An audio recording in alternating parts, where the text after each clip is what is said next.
ఒక్కొక్కసారి తల్లిదండ్రులు చేసిన తప్పులు పిల్లల ప్రాణాలను బలి తీసుకుంటూ ఉంటాయి. చివరికి ఒక తండ్రి బీడీ కాల్చి పడేస్తే ఆ బీడీ వల్ల ఒక పసికందు మృతి చెందాడు.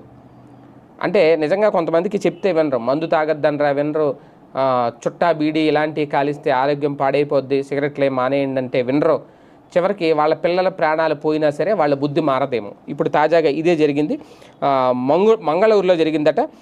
ఒక తండ్రి కాల్చి పడేసిన బీడీ ముక్క ఒక అభం శుభం తెలియని బిడ్డ ప్రాణాలు తీసింది. కర్ణాటకలోని మంగళూరు నగర శివారు అడ్యార్లో బీహార్కి చెందిన లక్ష్మీదేవి కుటుంబం రోజువారీ పనులు చేసుకుంటుంది.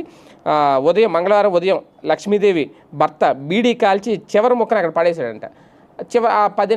ఆ పసికందు పక్కనే పడేశాడంట. అతను ఎంత మరి అయోమయంగాడు చూడండి. ఆ పసికందు 10 నెలలు అంట. ఆమెకేం తెలుస్తుంది, చేతికి ఏది దొరికితే అది నోట్లో పెట్టుకునే వయసు వాళ్ళది. సో ఆ 10 నెలల కుమారుడు అనీష్ కుమార్ అట ఆ పడేసిన